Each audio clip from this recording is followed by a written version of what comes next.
네, 다음 키워드는 AI avatar in legal 보겠습니다.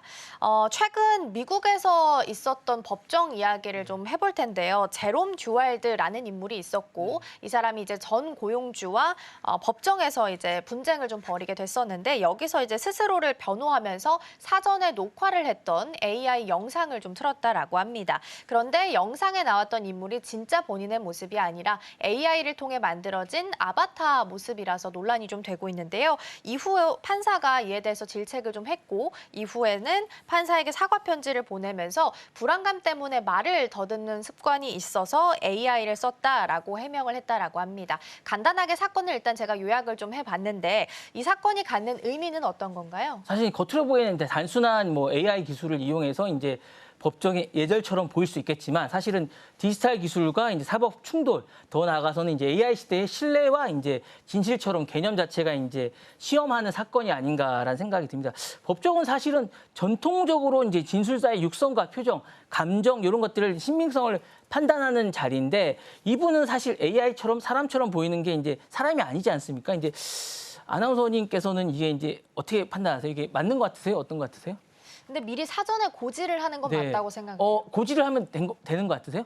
저는 고지를 한다면 팩트를 기반으로 했을 땐 맞아요. 아, 그러세요? 그럼 이제 이분이 아닌데 이게 가능하다고 생각하세요?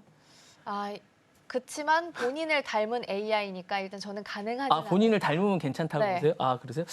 저는 근데 이분이 아니잖아요. 그러니까 이분이 아닌데 이분이 얘기하는 표정이나 이런 것들이 가능할까라는 생각이 듭니다. 그러니까 사실은 이분은 좀 더 법적인 논의나 이런 것들이 많이 돼야 되지 않을까. 그러니까 전혀 이제 이런 걸 표현할 수 없는 장애인이라든가 이런 분들에 대해서는 가능하지 않을까라는 생각이 되지만 진짜로 이런 분들은 왜냐하면 속일 수도 있기 때문에 어느 정도까지 인정을 해줄 것인가에 대한 법적인 논란이 좀 있을 것 같은 생각은 들어요. 그리고 이 부분에 대한, 그러니까 제가 예전에도 말씀드렸지만 AI 기술은 발달하지만 이런 법적인 부분에 대해서는 아직 많이 못 따라간다는 이야기를 많이 드렸거든요. 그러니까 이 부분에 대한 법적인 해석이 많이 있을 것 같고요.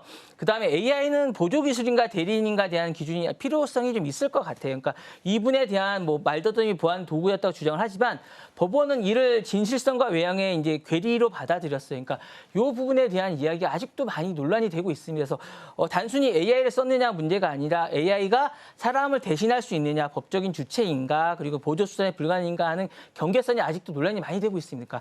이 부분에 대해서 이제 곧 영상의 언어가 제출에 대한 게 이제 심리 평가 등에 대해서 어디까지 인간을 대신할 수 있는가에 대한 어떤 논란이 기준선이 명확히 정해지지 않았습니까? 그러니까 요거에 대한 어떤 많은 이야기가 앞으로 대두돼야 되지 않을까라는 생각이 있고요.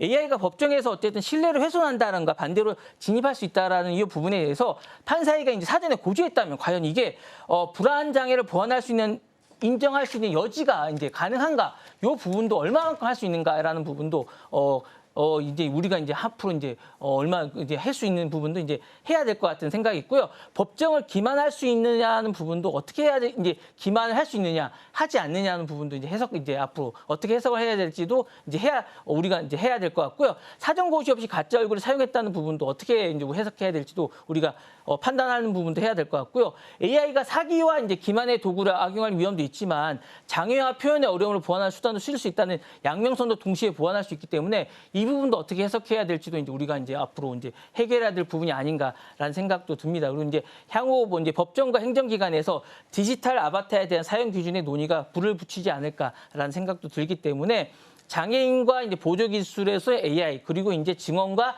디지털에서의 허용 범위를 어떻게 이제 재설계해야 되는 시점이 아닌가라는 생각도 듭니다. 그래서 요거를 해결해야 되는 게 아니라 생각이 들고요. 이제 법정 해프닝이 아니라 디지털 시대의 이제 진실성과 신뢰를 묻는 첫 시범대가 아닌가라는 생각이 듭니다. 네.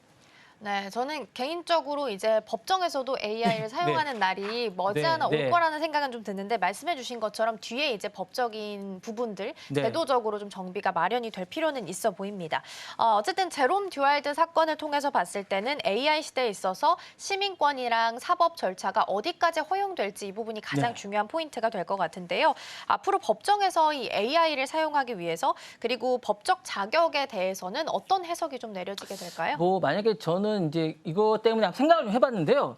AI 사용을 이제 사전에 고지를 반드시 의무화할 것인가라는 생각이 있으니까 재판부에 이제 이걸 고지하지 않았다고 했는데 이게 의도된 기만이 아니더라도 절차적 투명성으로 간주될 수가 있는데 AI 활용은 사실 가능하되 반드시 전제가 돼야 되는가라는 생각이 좀 있고요. 그다음에 쓸 수는 있지만 투명하게 쓴다면 핵심 조건이 돼야 되지 않을까라는 생각이 있습니다. 그리고 이제 생성 기술에 관한 건데 자료에 대한 진위 여부를 어떻게 정해야 할 것인가라는 생각도 좀 있습니다. 그래서 AI 영상을 음성 테스트, 디지털 합성은 가능하지만 진짜인지 아닌지를 어떻게 이제 여부도 이제 따져야 될 것 같아요. 이게 진짜인지 아닌지, 이게 진짜인지 아닌지를 어떻게 따져야 될지, 이게 이 사람 건지 아닌지 이 부분도 좀 따져야 될 것 같은, 이게 어느 정도 진위 여부를 따져야 될 것 같고, 그다음에 아바타 디지털 대리 표현도 법적으로 인정될 수 있을 건지에 대한 부분도 요거 좀 따져야 할 거예요. 왜냐하면 이분도 사실 불안장애로 자신을 대리 표현을 사용했지만 이걸 법적 정체성을 흐릴 수 있다는 우려를 받았거든요. 그래서 이제 장애인의 인권이나 표현의 연장선에서